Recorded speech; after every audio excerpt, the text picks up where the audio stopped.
Syifa Devirarianti. Kami bertiga ingin mempresentasikan hasil analisis dari menonton Deepwater Horizon pada tahun 2016.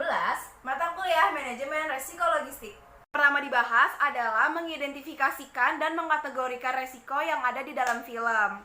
Menurut pendapat kami, setelah melihat film Deepwater Horizon, terdapat 6 resiko, diantaranya adalah dapat menimbulkan korban jiwa, kerusakan ekosistem laut, perusahaan mengalami kerugian, polusi udara, menimbulkan korban luka, dan menimbulkan kerusakan fasilitas kilang.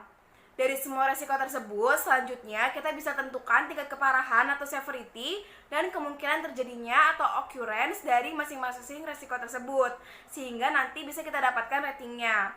Berdasarkan rating, resiko yang menyebabkan korban jiwa sampai resiko yang menimbulkan polusi udara dikategorikan sebagai resiko yang high. Sedangkan resiko yang menyebabkan korban luka dan resiko yang menimbulkan kerusakan fasilitas kilang dikategorikan sebagai resiko yang medium high. Lalu yang kedua, kenapa risk event tersebut dapat terjadi? Karena yang pertama, penghalang semen untuk menahan hidrokarbon belum terpasang secara efektif di dasar sumur, sedangkan kru berpikir kalau hidrokarbon di bagian bawah sumur telah disegel. Yang kedua, hidrokarbon tersebut mengalir melewati penghalang semen yang gagal menuju rig selama hampir 1 jam.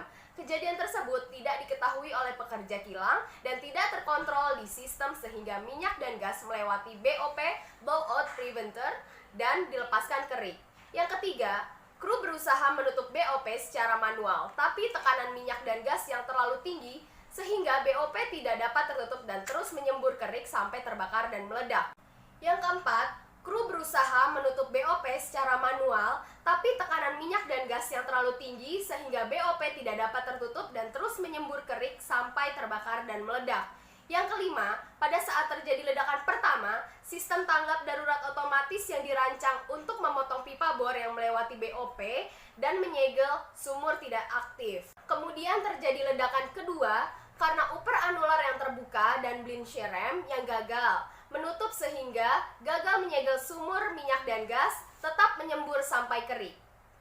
Yang ketiga, tindakan apa yang sudah dilakukan perusahaan tersebut untuk mengatasi resiko? Yang pertama, seluruh pekerja menggunakan APD lengkap.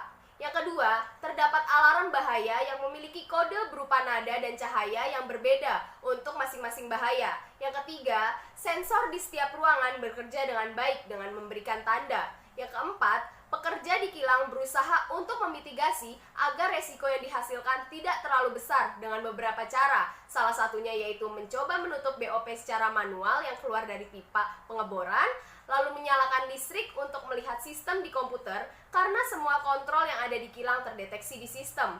Lalu menurunkan skoci untuk membantu para korban saat rig terbakar.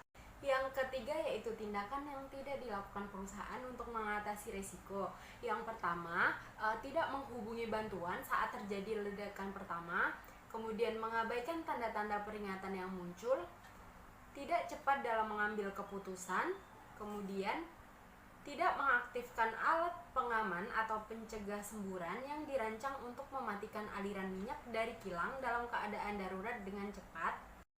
Yang keempat, apa akibat dari kejadian tersebut? Yang pertama, ada korban yang luka-luka dan sebanyak 11 orang meninggal dunia.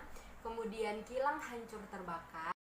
Kemudian kerugian baik non-material maupun material bagi perusahaan dan korban yang terdampak. Kemudian kerugian besar pada perekonomian kawasan tersebut, terutama industri perikanan dan pariwisata serta satwa liar.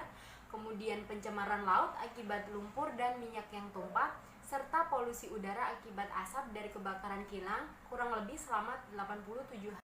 Lalu yang terakhir adalah bagaimana sih keadaan perusahaan dan kilang setelah kejadian tersebut? Nah, pada tanggal 15 Juli tahun 2010, BP mengumumkan bahwa kilang tersebut ditutup untuk sementara setelah pasca meledak tersebut. Lalu pada tanggal 19 September 2020, semen disuntikan ke kilang untuk menutupnya secara permanen. Lalu pada tanggal 22 April 2011, kilang itu tenggelam. Lalu kemudian pada November 2012, BP setuju untuk mengaku bersalah dan membayar denda sebesar 4, miliar dolar Amerika Serikat, lalu memberi dana kompensasi untuk korban dan membayar denda lingkungan di masa depan. Sekian presentasi dari kami, kurang lebihnya mohon maaf. Wassalamualaikum warahmatullahi wabarakatuh. warahmatullahi wabarakatuh.